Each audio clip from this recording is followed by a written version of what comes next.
Hare Krishna, my name is Jvalamukhi. I'm recording video number 33 of the J Files, my series, My Hoo and the Destiny of the Universe, the Great Golden Age, the Great Sinister Movement, and the Firewalk of a Hare Krishna Kid.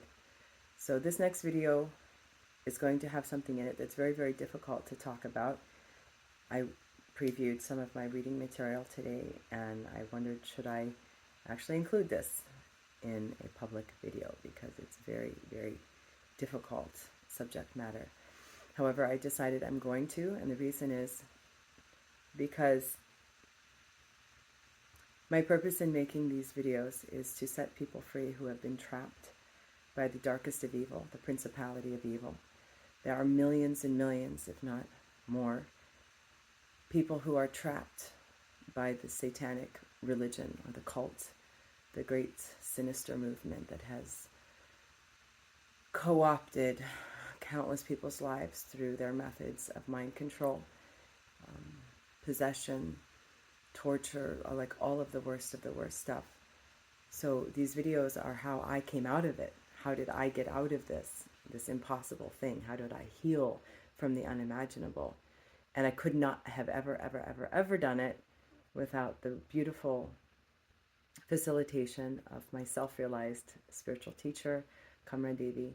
And the reason she is able to do it is because she's directly empowered by God through her surrender to Srila Prabhupada, the disciplic succession, that purity that comes through the lineage, because there's no material solution for coming out of this level of torture and hell. The mind and the subtle body are just ripped to shreds.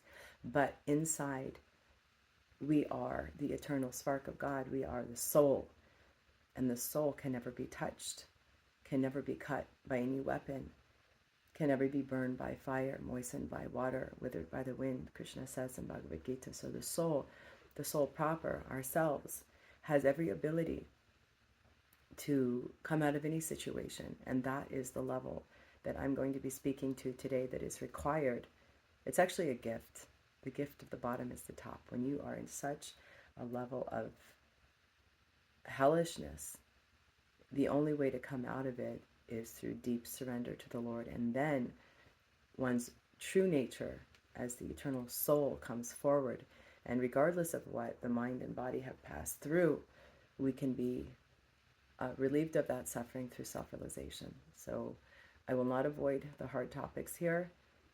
I will try my best to explain them, and I invite anyone who is going through the worst of the worst to be the soul and to shed the story. That's my tagline. Be the soul, shed the story. Though more accurately it is, be the soul, transmute the story, because each and every one of us has a custom-made walk in this temporary world to rectify our errant mentality and heal our relationship with our most beloved, the Supreme Personality of Godhead. So here we are. This video, number 33, is December 21st, 2011.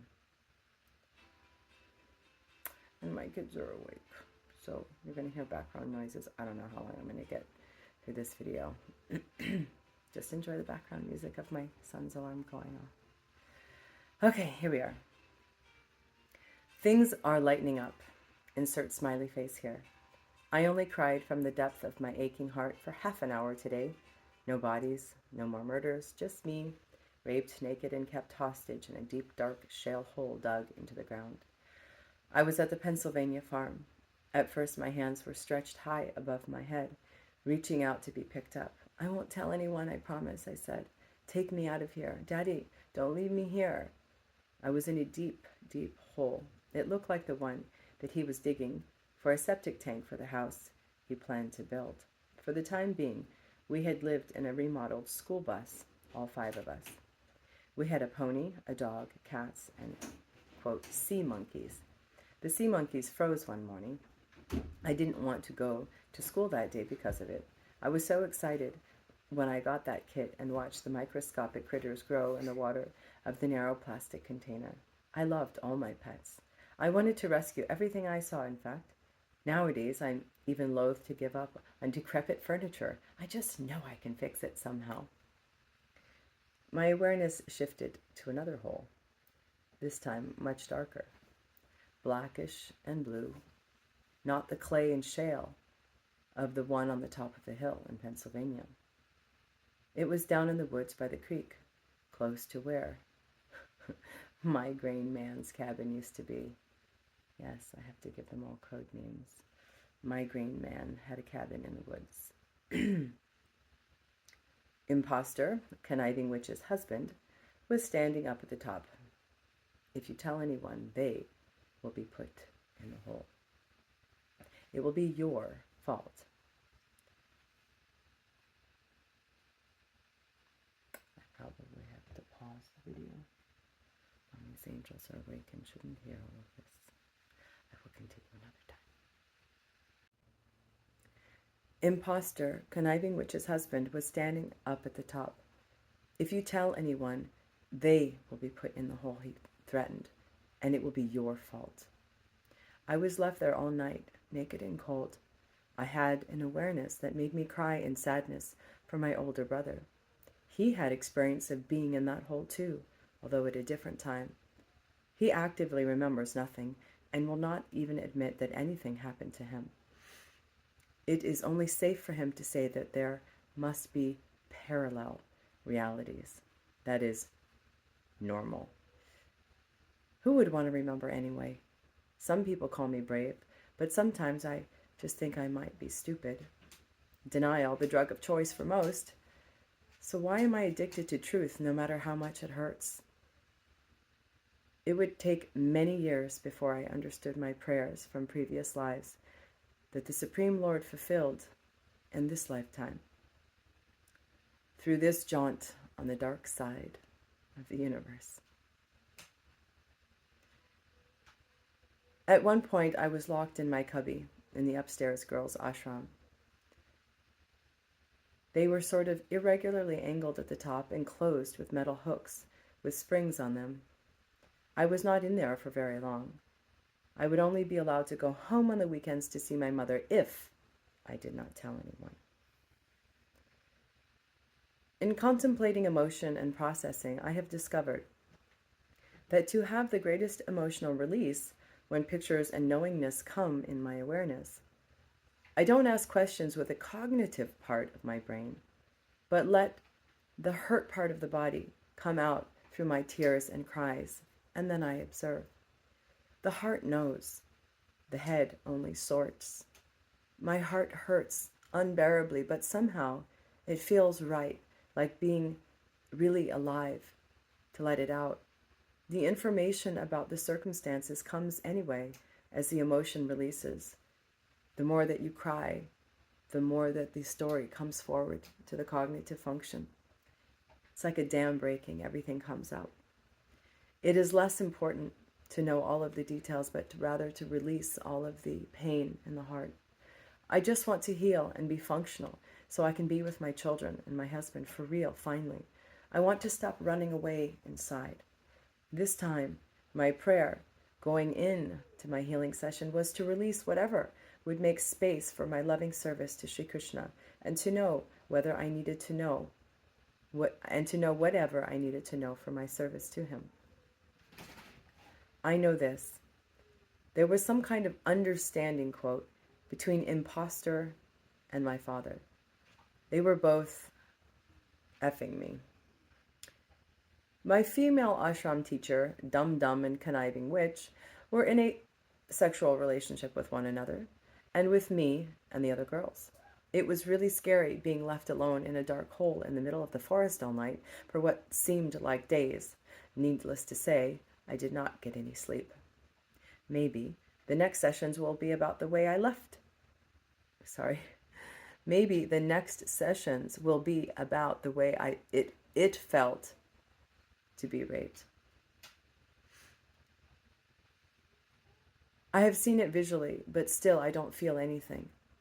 I have only processed heavily around the murders.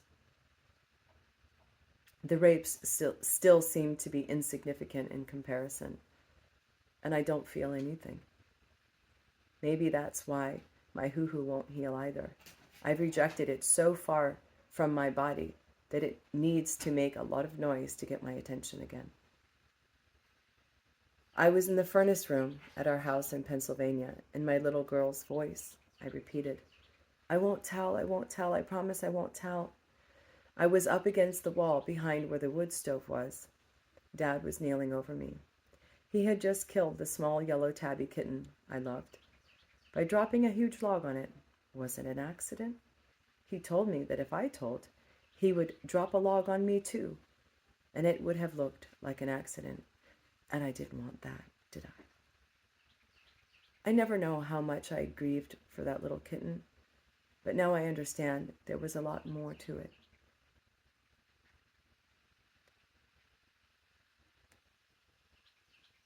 Yeah, it's interesting how when you have a continuous cognitive memory about something, you'll remember some details, but not all of them. So I'd always remember that little yellow tabby kitten, but there was a numbness around it, like oh, the cat, oh, it died, whatever. But as I was able to actually allow the emotions stored in the body to come out, all of the other details, or a lot of them, came out, and I realized that the numbness is really a disassociation that happens. And so that's a telltale sign that there's a lot more information stored in the body that could not be processed back then. And so that acts as a numbing agent. And then that comes out when you're finally ready to process the emotions around it. I have a feeling I must have said something to Mom, and that's why he killed my kitten.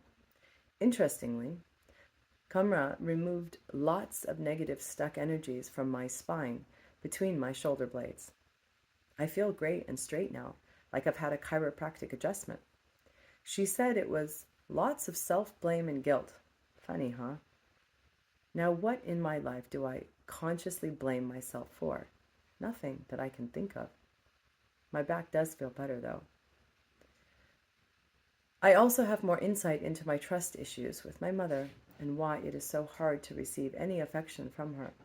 Why do I feel like she's incompetent, though she's very competent in so many ways?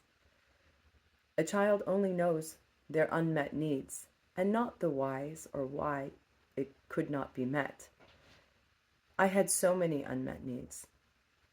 I unconsciously decided to not have any needs at all. Then they won't be met. See, if you don't need anything, you won't be hurt when they are not met. Works great. Sigh, ... I cried for Srila Prabhupada's ISKCON, the pure spiritual movement, infiltrated and covered by the dangerous satanic cult. Before I knew of his involvement with the Great Sinister Movement, I thought to myself, I miss such and such Swami. If he were still alive today, he would surely champion me and kick out this contamination. He let me cry on his foot, literally, when I was grieving for my friend who had committed suicide many years ago. When Srila Prabhupada left, the wolves and the jackals feasted on and drove away those who saw them for what they really were. They were eager for power, for pleasure, for control, to exploit. And we were too small to run away as children. The children were too small to run away. ISKCON temples were the spiritual world, full of incense, prasadam, dress-up dramas, music, kirtan, play, times, well-wishers. Srila Prabhupada, Murti, the statue of Srila Prabhupada, and the smiling Krishna and Srimati Radharani, all gorgeously dressed every day. This was my home. This was magical. Now, many, many years later, I am banned. I am banned from the temples. I am an offender for speaking up. Funny, huh? Then there were the demons, looking just like we did, walking, talking, and giving class amongst us. They also professed to love Srila Prabhupada, but not enough to do whatever it took to become the servant of the servant, to get the treasure of bhakti. No, no, no. Power and position would do, and some unavoidable sex activity with those most unable to defend themselves. That is where the word pedophile must come from, right? Petty fool. Petty fool. Don't they know it all comes back? And then some in the next time around? Didn't they learn even one thing? Any spiritual ABC whatsoever over all of these years? Or maybe they didn't join the movement to learn it all, but to teach the blackness that they knew in their hearts. Mother Yamuna, Srila Prabhupada's dearmost daughter, who fully imbibed his mood and teachings and was subsequently persecuted for it, left her body yesterday morning. I felt her golden glow and felt satisfied and happy all day. I am sure her prayer for each and every one of us was answered. May we all be fortunate enough to follow her. O Vaishnava Thakurani, O Hey Vaishnava Thakurani. All glories to Jamuna Devi and her service. I played my song on the keyboard until 2 a.m. this morning. Music is the language of the heart, and I felt very satisfied. Like I was doing my service, and Lord Nrsingadev is providing the ability, the tune, and the words. I told my younger brother about Beth's murder by Dad, so that he could be more cautious in his dealings with him and the extended family, and not put himself in danger. He does not know what he is messing with. Yes, my feisty little brother, always just trying to say it like it is. So I cautioned him, be careful. Be careful.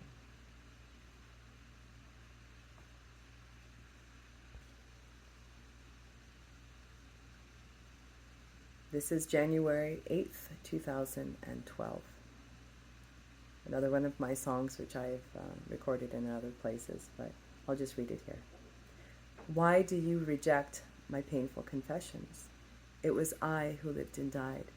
Dare you ask me to prove it?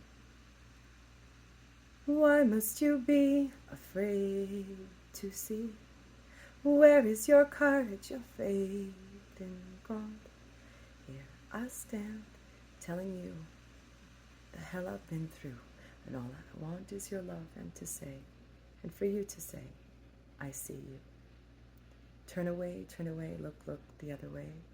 Turn away, look the other way. Yeah, and it's so much easier to turn a blind eye and just to keep walking. People don't understand what happens when you turn a blind eye and walk away. It's called collective karma. Look what happened in the assembly hall right before the Kurukshetra war. Those who couldn't do anything about it, they just turned away. When the great saintly devotee was being harmed, Draupadi Devi, the entire Kshatriya race, not race, but a huge faction of kings and rulers were destroyed because they looked the other way. So in our society, not that we have the power to change anything, but we have to do whatever is in our own power to recognize the truth and do our utmost to change it. I saw a video the other day on YouTube where there were some people who were simulating a kidnapping of a young boy and video taping people's reactions. And so there's two men and they grab this boy and off they run and they videotape people's reactions. And astonishingly, people just kept their heads down and kept walking. I'm like, oh my God. And a few people tried to do something, and then their wife or husband would pull them back from the alley the actress had disappeared into. But that's really what it is these days. I mean, it's getting so crazy. If we don't begin to stand up, if we don't begin to try to do something and trust that God will empower us, then we're all doomed. We have to all stand up. We can't give way to this fear. What do we have to lose? We are eternal. We are eternal. Death is nothing but a blink. We have to do the right thing regardless. And that strength has to come from our connection to our supreme friend, our well-wisher. We can't be afraid of reprisal from the demons. That's what they count on. We have to take our power back from these demons and know that we are more powerful than them because we are connected. We are connected in love, and all they have is hate and ignorance and foolishness. And we cannot be like one of them, full of fear and ignorance and hatred. We have to be brave and strong and courageous. And how can we do that when we're so small, when we feel so helpless? We have to connect ourselves to the source of all power, the Supreme Lord, and be like Prahlad Maharaj, a 5-year-old boy who wasn't afraid of the king of the universe, the demon, Hiranyakashipu, who tried to kill him in so many ways. But he was unable because he had the Lord's love and protection. So regardless of what it looks like, not foolhardy. We have to act according to the Lord's direction in our heart and not act out of turn of His plan. But when we become His instruments, then we can actually do something about the demonic face of this world. So many more things to say. Okay, here we are. Due to our concern about the Mayapur project, I finally followed up. I finally followed through on my idea to talk to a devotee private investigator, to tell him of my childhood experiences and the run-ins with beast and company. I was very pleased with the meeting initially, until sometime later it became clear that this person plays whichever side of the fence will pay his bills. My mother and husband were there, and we ate dinner together. As I was writing down the specifics of the murders, the approximate dates, and other pertinent information, my core started shivering to the point I could not write legibly. My whole stomach was in knots. The pen jaggedly streaked across the page and fell from my rigid fingers. I asked my husband to take the pen.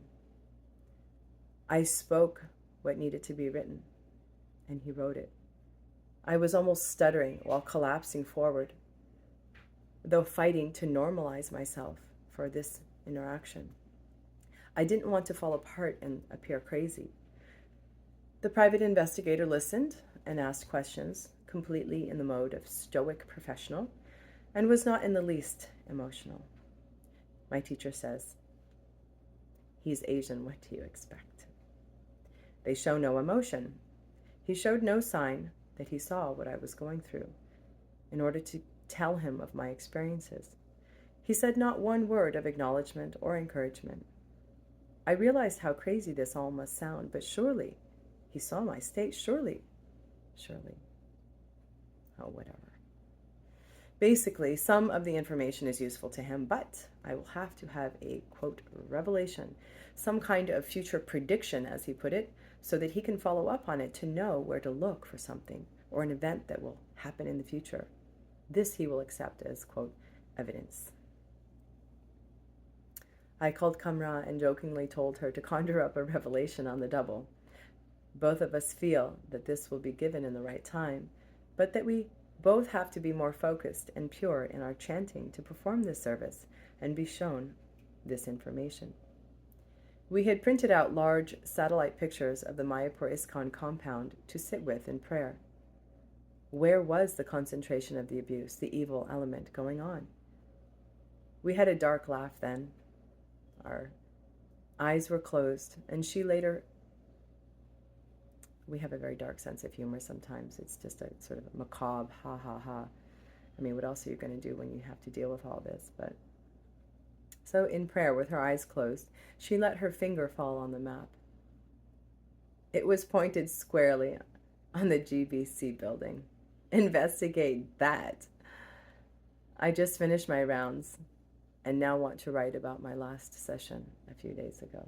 Yeah, we were expecting to find something in the new construction of that temple, because everything about it is screaming satanic ritual building. The Vastu, the direction it's facing, the materials it was built with, the people it was built by, the whole thing screams New World Order. Years ago, I went to visit Mayapur. I felt called to go there. And I met an old friend who I hadn't connected with in 20-something years. And I told him just very briefly about what I had been dealing with in the healing. And the construction was going on in the Mayapur building, and I just looked over at it and what it represented. And I said to him, I hope the whole thing falls down so that the truth can be known. It's going to take a big, big event for those sleeping, mind-controlled, tantra, black magic-controlled people to wake up. It's going to take a big event for them to wake up. So I hope that this building, this show bottle building of all the falsity and all of the horror and all of the child abuse, I hope it all comes crashing down to wake them all up. And there was some brahmachari who was standing nearby, and his head just turned like, how dare you? You're so offensive. You know what it's taken to build this building. God doesn't care about your stones. He cares about your heart. You know how long it's taken to come back from the brink of hell. Nobody will ever see that building except for the Lord in the heart. Let's see. Will the scene of the building being swept away by Mother Ganga, is it literal or is it figurative? How will the Lord purify this whole mess? Let's see.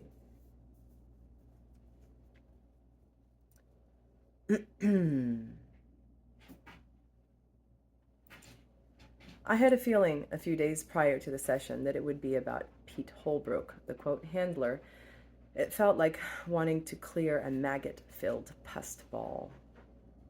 He did come up in the session.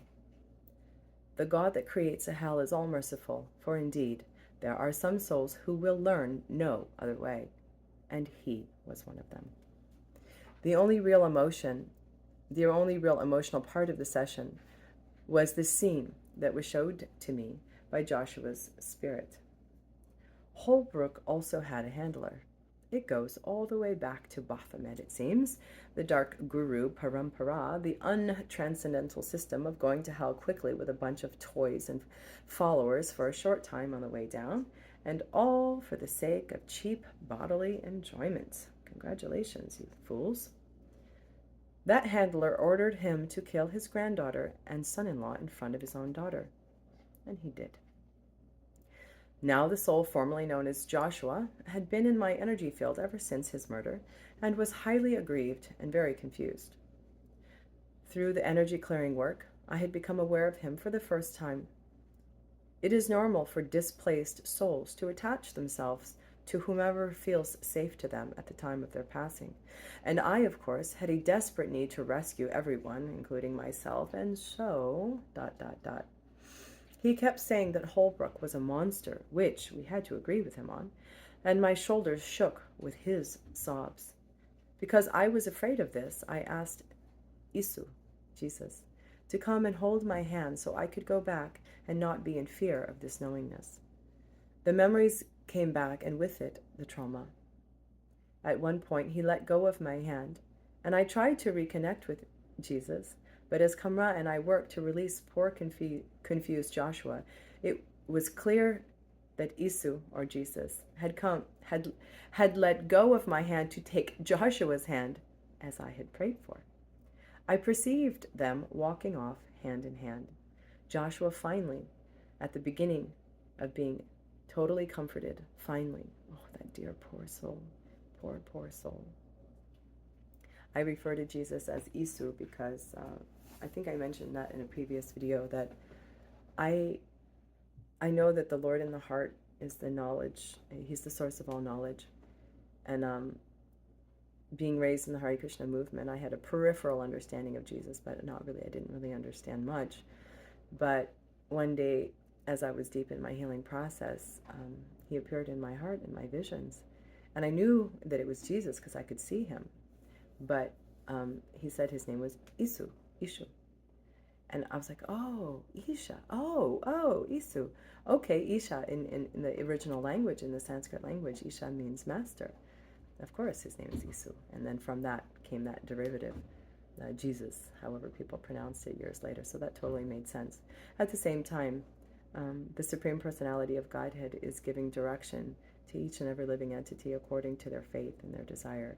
And so he appears in many different forms to guide us to himself, the Father. So anyhow, that's what that is about.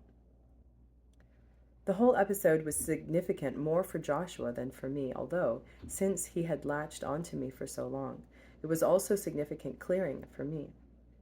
It was not the gut-wrenching release I knew needed to happen, the one that was making itself known the last few days and the whole week before. There are more details of connections that will most likely make more sense later. The pieces of the puzzle are given slowly, one at a time, and are for my own healing. If some of the pieces are not relevant for my healing at the moment, then they are not given. I am not attached to knowing the whole sordid story. I know enough to know I don't want to know anymore. But the body holds memory. It holds energy. If I was to heal, I needed only as much information as pertained to my personal lessons in love, my body, my storehouse of information, my guru. My guru obliged. Next up on the spook emancipation list was a woman by the name of Teresa. She spoke through my lips, something I have not let the disembodied creatures do for quite some time now, saying, "The corpses lie under the stair." The corpses lie under the stair. Repeat in a haunted, scratchy, accented voice. Holbrook and the baby, Brooke and the baby are upstairs. Repeat. In my mind's eye, I could clearly see the places that she indicated. The basement floor of my grandparents' house used to be dirt, but after the murders, bringing our family back into the fold, and Dad burying them there, it was cemented. You know, the funny thing is, as I was having recall, I would share some of these incidents with my mother, and of course, you wish. Part of you wishes that you were crazy and you were making it up, but she would confirm things like, I remember being down in that super scary basement, and when I mentioned to her about this recall, I try not to go into all the details about it, but she said, "Oh yeah, in such and such year they had that basement cemented," and yeah, it exactly corresponds with that time, and that would make sense. If you're going to bury people in your basement, you don't want people digging them up that easily, so you have it cemented, right? A lot of people have some pretty creepy stuff going on in their houses. The basement floor of my grandparents' house used to be dirt, but after the murders, the bringing our family back into the fold and Dad burying them there, it was cemented. The bodies of Shannon and Sherry Hollister are just under the stairs that lead down from the dining room. The dissected body of Brooke and her unborn baby are between the wall as one enters the curved staircase that is a, quote, shortcut from the entrance of the den and the dining room on the left side, and her body is there. Some of it is also in the attic under the floorboards to the left side of the attic stairs. My cognitive mind asked the obvious questions. If corpses were in the wall, wouldn't they stink up the whole house? What's the purpose of keeping dead bodies around? Wouldn't the authorities eventually discover them? What a strange walk. If it weren't for the continual improvement of my body and mind after each session, I wouldn't keep coming back. But it felt like I was on some kind of mission of discovery, like all this stuff needed to come out for a purpose greater than myself. I am guided by intense and constant prayer. I know that I am rightly situated in my position, in my practice, and in my devotion. If the Lord wanted me to see all of this when I closed my eyes and entered my inner cosmos, well, by golly gosh, I guess that's what needs to happen. We thanked Teresa, who told me that she was from Scotland and used to be a nanny to a duke. We wanted to clear her, to release her from the energy field, ask her to move on and be blessed, but she was not ready to leave. She was screaming, "I too want to know more," from her. She kept repeating the words, "Brooke and the baby were meant for. Brooke and the baby were meant for, ... Finally, the rest of the sentence was, "For Donovan, the Dark One." What that meant was that she was supposed to be sacrificed. My question was, who was it that held me by the back of the neck, face down on the corpse of Sherry in the basement? I have been seeing her white, swollen, lifeless eyes and experiencing the feel of her cold lips and teeth against my face. It is very, very vivid. And my neck has been excruciating, the muscles all tensed up, causing headaches and lots of pain walking around.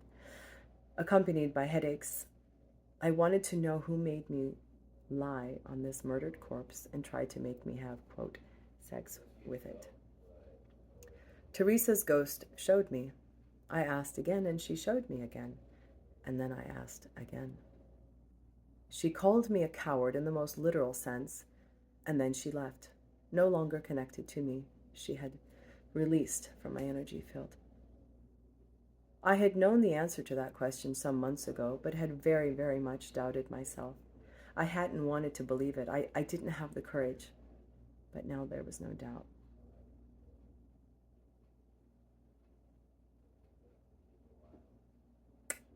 So here is the hard part that I was talking about. Here's the hard part. And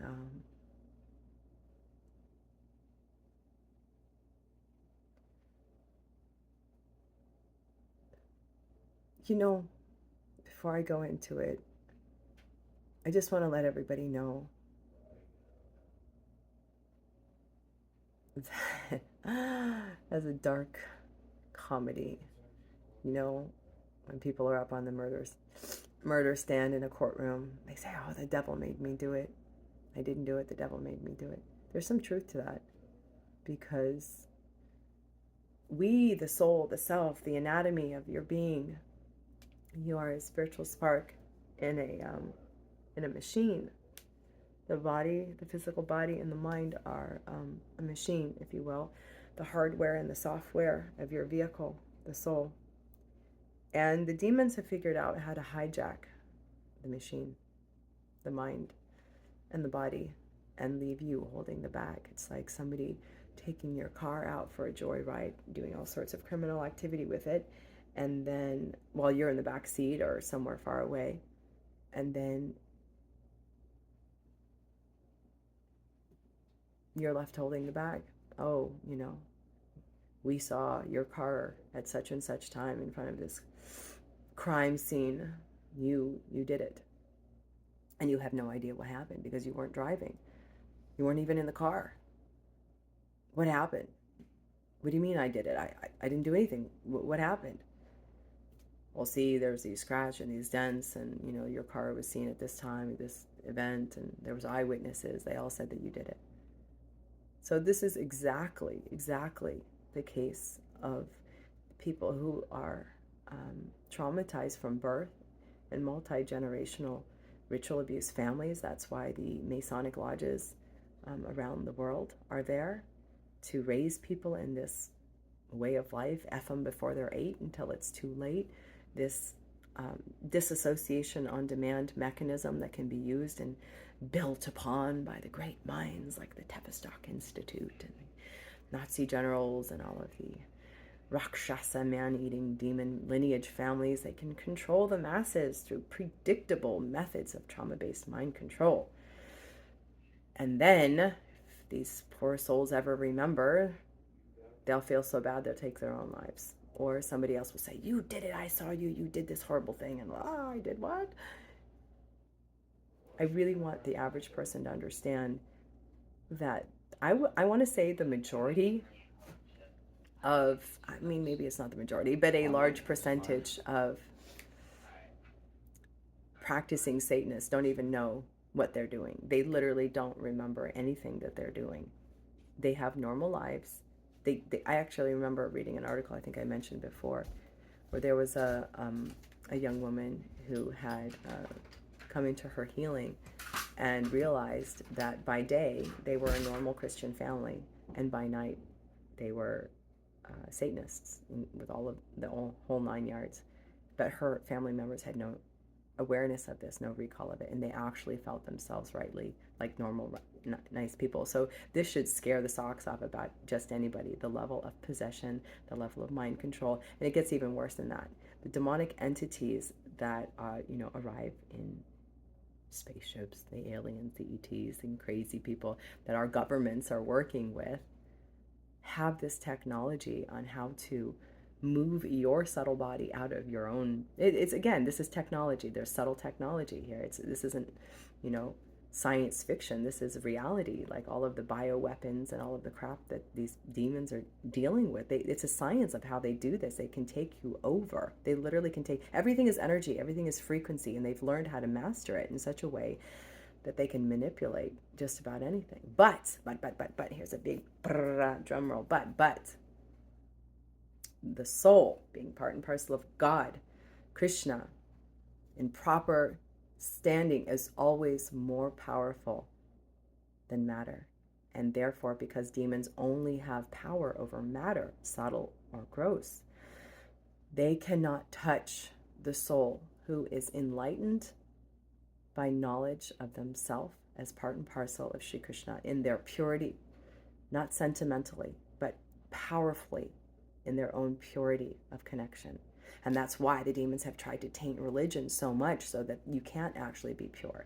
And therefore they can control and manipulate you. That's why they have you eating meat. That's why they have you doing sacrifice in the name of the prophets. That's why they have you abusing in the name of God, as some, dogmatic stupidity.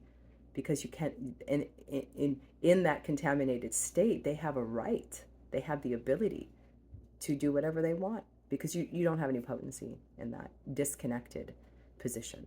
So anyways, I've gone on a complete rant there. So here we go. We're going to go back and say what was really hard to say. So, my mother. Phew. There it is. I said it. That was really hard.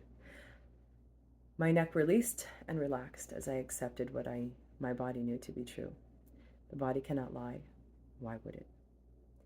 I am very conflicted about putting this on paper. My beautiful mother,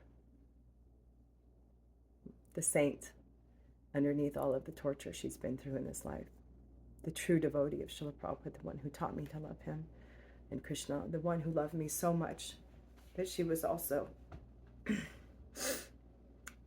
God, the one who loved me so much that she also signed on the dotted line of destiny to help me in my mission to take the heart of darkness out of mankind. If I was, quote, going in, then there was no other womb I ever wanted to go in through. Years later, it was revealed to me, her state of prayer before she took her present body, before she took her present birth. In complete surrender to the Lord, she agreed to take on the role of complete forgetfulness, coveredness, to do this unsavory service, to facilitate my learning, my lessons in love. She agreed to be my mother. Indeed, there is no one I love more. No one I love more than her. No one I could forgive for all of this but her. I love you, Mom. Please forgive me for speaking this. The world will know of your greatness and your surrender to Srila Prabhupada and Krishna. And there's nothing to forgive you for, because you didn't do anything. But the world has to know the purpose of using a mother against her own children. It is core in the satanic circles, the rings that currently run the world and have for centuries. There is a reason they bring the mother in to betray the child. That relationship is closest to our relationship with God.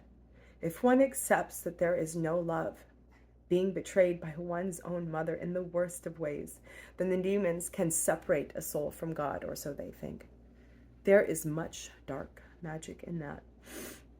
One would rather die than admit such a thing to oneself. That is why the Great Sinister Movement around the world works with multi-generational incest and abuse families to achieve high levels of disassociated, mind-controlled slaves who will carry on the tradition, the purpose and mission, and not even know it, because they cannot afford to admit it to themselves.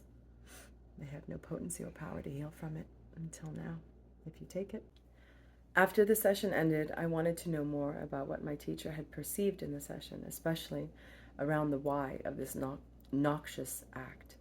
It was hard to understand how my loving mother would even be there, let alone do something like that. My teacher and I spoke for some time, and the next day she called me to tell me that she had been given the answer. My mother had been under death threat if she didn't do it. Death threats were often made, but the problem was they were also often carried out.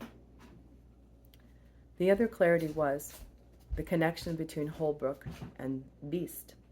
Holbrook let Beast into the innermost circle of his local chapter of goons, however one calls this group of murderers and pedophiles. Beast got power and control over others in his organization, ISKCON, and in exchange, his life would belong to Holbrook and his team. Good trade. The family increases. Yesterday, after some days of having the emotional side of the session keep trying to surface, I put my children to bed and made myself comfortable on the couch and prepared myself with an absorbent cloth diaper and a pillow to scream in. I realized I wanted more than anything else, relationship. I didn't want to put it off any longer with duties and distraction. My first relationship begins with myself. I centered myself with the breathing exercises and the energy work, and then began to run my core energy faster and jumped up to light speed to clear whatever was pushing. After a few tries and relaxing into my heart, letting my heart actually do what a heart does, feel, the emotion came up and it came out. I cried and screamed silently into the pillow. It felt so right to let the hurt out. My husband came downstairs and held me. I wrapped my arms around him and put my heart to his. I was finally able to be real and vulnerable in front of him, in front of myself. We spoke for some time, and he apologized for interrupting my, quote, session. I suppose I could have let out more tears and screaming, but it felt really nice to be just with the man that I loved. So we spent the rest of the wee morning hours talking and watching a film. This morning I feel happy and free. One of my biggest realizations of late is that in order to heal the traumas caused by acts of the greatest unlove, I have to actually experience the highest profound love. Thus, do I consider myself very favored and fortunate to be forced to dive deep and to find real shelter, to find real love. Not a blade of grass moves without the sanction of the Supreme Father, the all-loving, all-powerful Supreme Lord. And I can see that he has come in his form as Sri Krishna Caitanya Mahaprabhu to deliver the most fallen. There is no one who cannot be invited back, who will not be given this opportunity. But you have to take it. There's no ills that you can do that will make God stop loving you, but you have to give up those ills and you have to actually surrender. So I implore all of you people who participated in these very unsavory acts to reconsider your position. You don't have much time left in these bodies. Anybody who knows beast, anyone who knows migraine acharya, anyone who knows imposter and all of the other pretenders in Vaishnava clothing. Srila Prabhupada actually knew what you were capable of, or maybe he was covered for his own well-being. But he knew that he was extending his hand to the most fallen, and still he loved you, and still he saw you for who you really are, the soul. And just as myself, just as my mother were forced to do horrible things, I know that you also were forced to do horrible things. I know also that as a child your heart broke. I know from the very beginning of your lives you didn't know what love was. And I'm asking all of you to make a new choice. I'm recording, by the way. Just try to be a little quiet. This video is going to be very colorful. At least people will understand how it's hard to make videos. Anyhow,